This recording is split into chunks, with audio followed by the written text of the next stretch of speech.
Hello, everybody. Welcome back to Spectrum of Spirit. This will be the episode Artistic Ascension, talking about how art plays a role into the spiritual life here at North Shore Jewish Center. I'm here with Rabbi Benson, and the spiritual leader here at North Shore Jewish Center.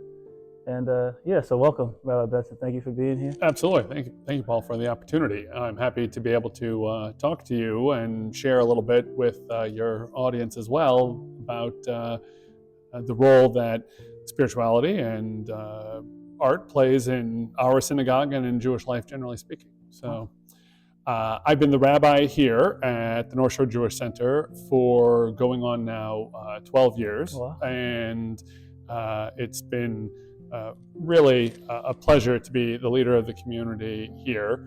And when I say leader, as you mentioned, it's the spiritual leadership that is kind of my department.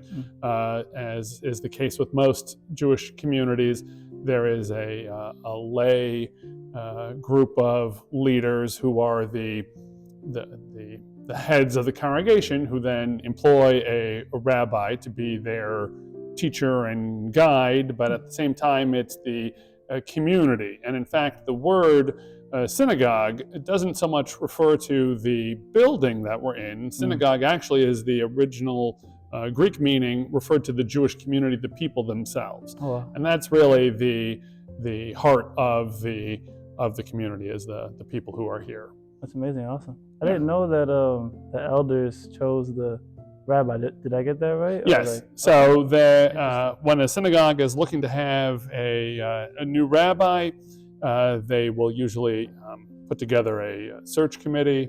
The denomination of which we're a part, Conservative Judaism, has kind of a clearinghouse of rabbis and of congregations that are looking to be matched up.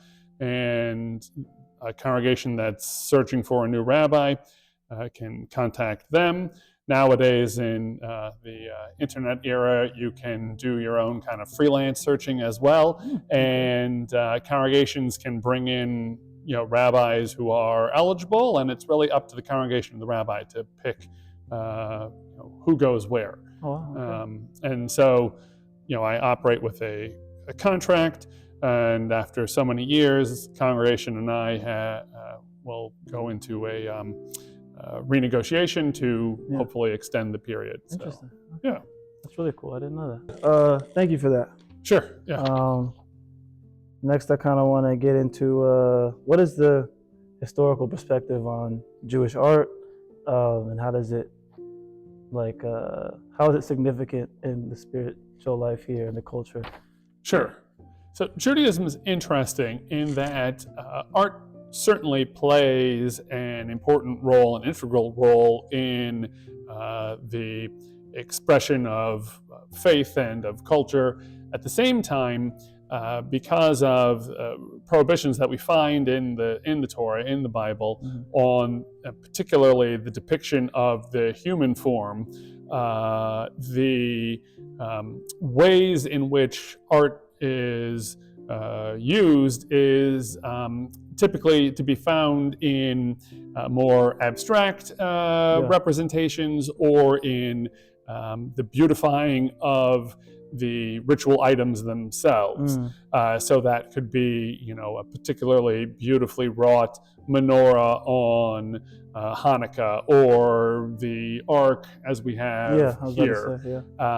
And so there's even a name for this in Hebrew called Hidur Mitzvah, which means to beautify the commandments. And while you can perform the commandments on the simplest of items, using the most basic of tools or cups or ritual objects, we're called upon to beautify our service to God by making the things that we use to perform the commandments as beautiful and as special as is possible. Yeah, absolutely. Definitely can see the abstractness here on this beautiful ark. Yeah. So we have our ark represents the dream of Jacob, of Jacob's ladder. Actually, this is meant to be Jacob here, his head and his shoulder, resting on the stones. Yeah. And at the same time, it's very, as I mentioned before, abstract. Mhm. So I certainly spent a while here before someone pointed out to me that and that were supposed to be Jacob. But the use of the names of the tribes, the sons of Jacob, the depiction of the Ten Commandments, and other artwork that's woven into the display here in our Ark stained glass is unique, and at the same time exemplary of the sort of ways in which artistic expression is likely to show up in Jewish worship space. Yeah, it's really beautiful. Yeah. Really cool too. Yeah. I would have never picked up on Jacob's shoulder. That's really But cool. once you got it, you say, oh yeah, sure, I see that now. And there's 6 names on the. It looks like, at least to my, I can't read. Sure. Hebrew, but. So you have the names here, and then up at the top there are the others. So you have the 12 tribes. Okay. Yeah. So there's, Reuben, Simeon, Levi, Judah, Zebulun, Issachar, and then up there, Dan, Gad, Asher, Naphtali, Joseph, and Benjamin. Okay. So there's some other iconography, some other imagery here as well that shows up. That's and also just to kind of look nice. It's also, I think, was chosen in our synagogue to sort of look like the double helix of DNA, to teach and to represent that we embrace both science and faith as sources of knowledge of God. I love that. Yeah. I love that. Moving forward a little bit, I want to talk a little bit about the Torah that we bring out to read from. Do you want me to open the Ark? We can take a picture. Could we do that? Yeah, of course. That'd be amazing. Thank you. So we see here inside of our Ark, these are all scrolls of the Torah, the Pentateuch, the 5 books of Moses, the first 5 books of the Bible. They're the most holy for us, the foundation for Jewish belief. And it's helpful, I think, to remember that a scroll is a form of technology for preserving the written word, but there are some limitations to scrolls as well. And one of those is that if you want to go from the beginning of the scroll to somewhere later in the scroll because you want to read from 2 separate parts, you have to roll, which is an effort. And so many synagogues will have multiple copies. Each one of these is the same essentially on the inside. Each one is the same 5 books of Moses. But there are times, liturgically speaking, where we, in the course of the services, read from multiple places within the Torah. And so rather than have the congregation sit and wait while the Torah is rolled from one place to another, many congregations will have multiple Torah scrolls so as to be able to have them set in advance, and you can then take it out and it'll be right in the right place. Obviously, a book or a smartphone is even easier to use, but this has been working for the last several thousand years. Absolutely. I can show you, so most of our Torah scrolls are set up in the manner of Eastern European or Ashkenazi Jews, where the scroll is here and is covered with a fabric mantle, which sits on the wooden hilts of the rollers, and then the scroll is belted to keep it further in place. The symbolism on the covers is up to the choice of the people who are commissioning it. So this one, of course, you can see the 10 Commandments that are sort of symbolically up on kind of a Mount Sinai. The Torah describes that Mount Sinai came into bloom, and so there are some flowers on the side here. And the Torah is also described as being a crown, and so hence we have a crown here, and that is why you have the silver finials on the various Torahs. None of that is necessary, but again, it goes along with that idea of Hidur Mitzvah, of the beautifying of the mitzvot. If you just had a a cloth to wrap the Torah in, that would be sufficient, but this, of course, is a way to make it more beautiful. This Torah, though, is in a case, and this is in the style of Jews from the Middle East. We call Mizrahi Jews, or also Jews from around the Mediterranean, which we call Sephardi Jews. They have the Torah in this case, and it's kept upright. It's rather heavy, and to read from this, one opens it up, and then you can use the pointer to read.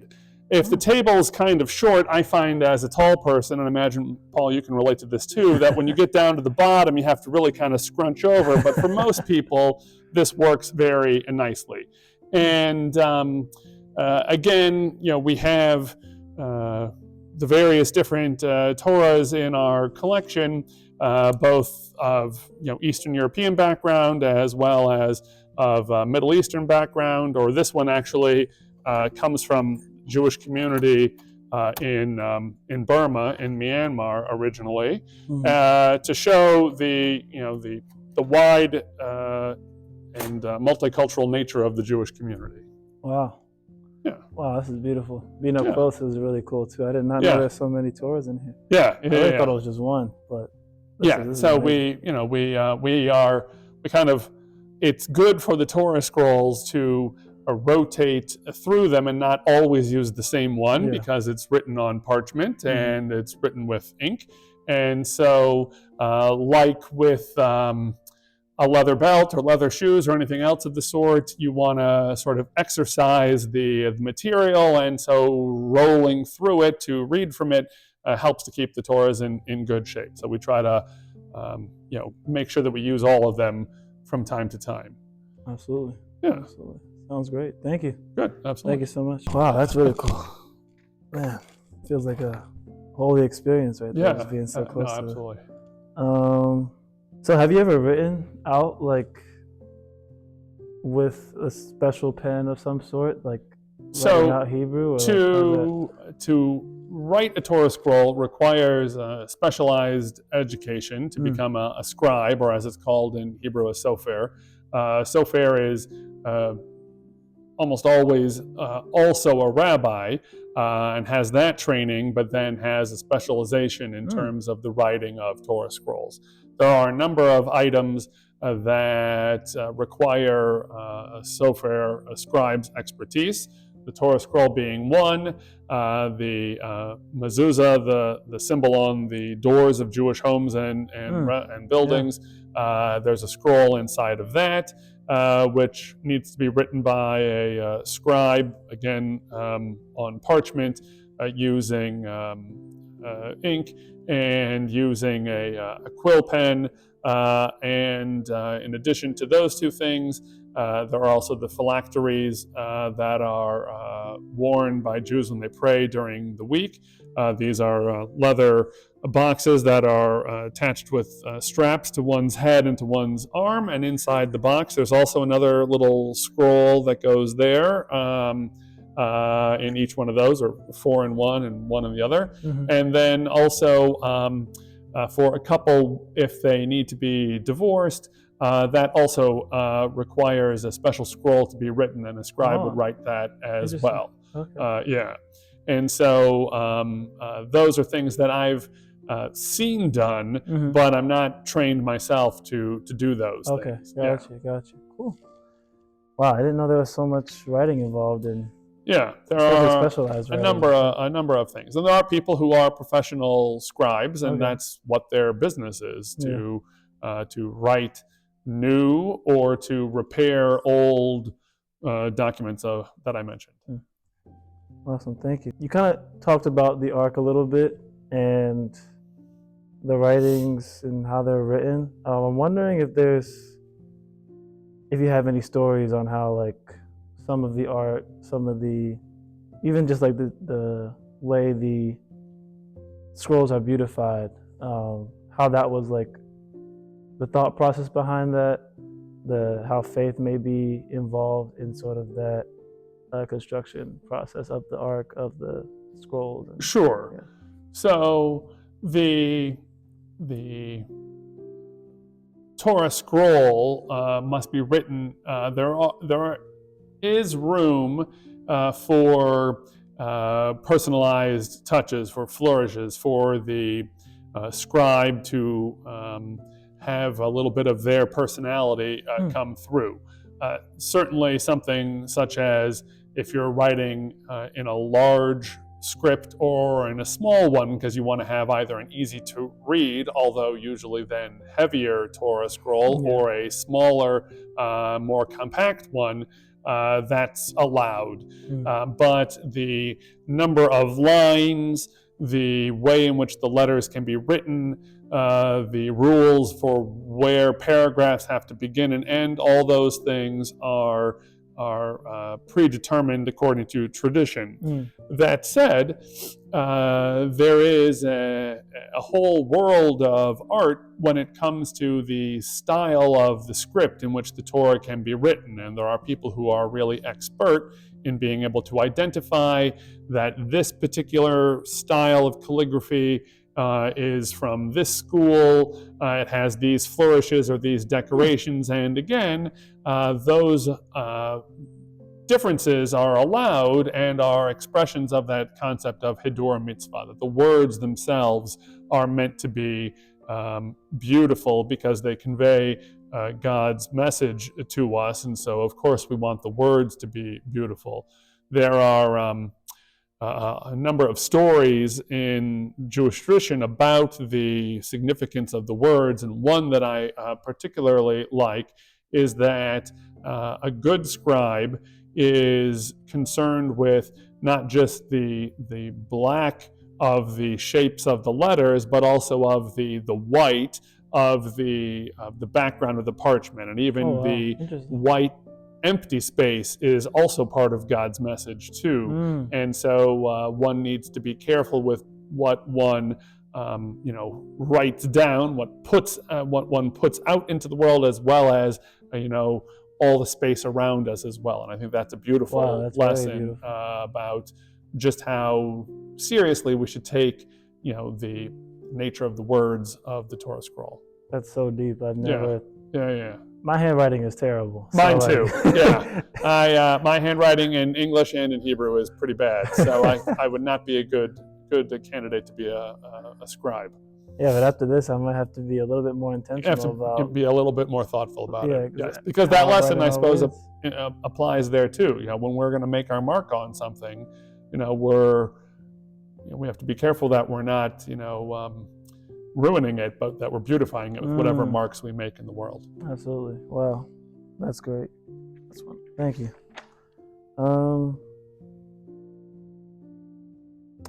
How does this art pass down traditions of the faith and keep things alive in the synagogue here? Sure. So clearly, in the 21st century, or for us in the 58th century, the use of technology is expected. And so I have an app on my phone that has a library of Jewish sacred scriptures far beyond what I could ever hope to compile in my own library, here in the synagogue. Yeah. And to have all of that learning at one's fingertips is a tremendous gift. So we certainly don't shun the use of electronics, of the internet, of cloud, all of those sorts of things. That said, Judaism has for centuries, even after the time of the printing press, even after you could have a bound book before that, continued to have its most sacred scriptures written out on a scroll. And there's a message even in that it can be a challenge to physically carry a scroll, to roll it to find your place, to have the knowledge to be able to read properly from the scroll, because Hebrew in the scroll is written without vowels and also without a punctuation or without musical notation. Those things can be found in printed books. Those things can be, taught otherwise. But when looking at the scroll itself, one has to bring all of that preparation to the reading of it. And I think that in itself is a lesson. The scroll is written out. Any person, any Jew, anybody who can read the Hebrew is welcome to read it. It's not a secret text that others can't engage with. It's meant to be shared. That's why we read it out loud, to the congregation. And at the same time, while we want it to be universally accessible, and thus it's written down for anyone to open up, it also teaches us that one needs to be prepared and intentional, to engage with the Word of God as well. And I think that teaches a very powerful message. A child, a teenager for their bar or their bat mitzvah when they come of age, usually learns to chant from out of the Torah scroll. And I won't say that every child becomes then proficient in reading Hebrew and understanding what it means, but I think having to engage with the mystery, the poetry, the art of the scroll as a scroll and the text as it's written there teaches something about the mystery of God and encountering that in one's life. Yeah, absolutely. Yeah. I do believe that. There's so much power in reading scripture, especially when there's so much. I think it's even amplified more here with how much is put into writing the scripture. And I love it at the end when the kids come up and we sing the song. Like I talked about this on one of my other videos, but like I leave here and then like I find myself in my house like just singing the song. Oh, that's great. Yeah. And it's just a great feeling that Saturday. So yeah, I really do enjoy that. No, I do too. Thanks. A couple more things here. Sure. I guess we kind of already talked about this, but maybe just go a little bit deeper and elaborate more.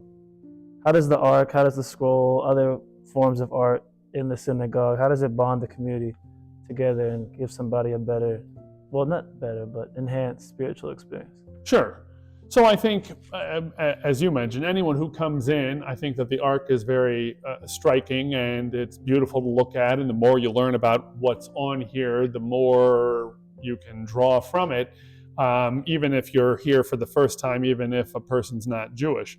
At the same time, this particular ark and the design on it was chosen by members of the congregation. I wasn't here when this was put in. I believe it was finished around the year 2000. And so there was another ark that was smaller, although from what I understand, also pretty. And so this ark is unique, and it's the North Shore Jewish Center ark. And so the fact that the community chose the design, found the artists, raised the money to have it put in, makes it an expression of our community's particular spirit. And I think the idea that it has sort of the imagery of science and faith, of earth going up to heaven, some of the other imagery that is apparent here, I think is meant to express something about the congregation, where we're located. Certainly, historically, a lot of members are people associated with Stony Brook University or with Stony Brook Hospital or the other hospitals in the area, Brookhaven National Labs. So there's a lot of really smart people who are in this community, way smarter than I am. And so I think that something of that science and faith mixing together is an expression of something that is kind of unique to the people in our community. Yeah, absolutely. A couple of weeks ago I met Andy. I forgot his last name, but he works at the Stony Brook University. Yes, and we're supposed to meet sometime next week to have a chat. Nice. So I'm really excited. And like, again, I meet somebody. I talked about this in another one of my videos. I meet somebody new every week and just have like a really thoughtful, engaging conversation. I don't think that's everywhere. So like I really appreciated that while I'm here. Oh, that's good. I'm glad to hear. It's very important to me, and I hope that that's one thing I've been able to help to foster in my time here, and continue to foster, is that people should feel welcome. People should feel as if they're not a guest, and we're sort of tolerating them being with us, but that they're part of the community as well, and we want them to be here, even if you're here only one time. So I'm glad that that's been what you're experiencing. Thank you. That means a lot, and I think it goes very far with everybody who comes. Absolutely.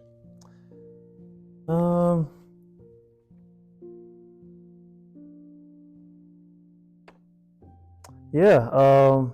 I guess that kind of wraps up the episode. All right. Is how could people get more involved with the North Shore Jewish Center?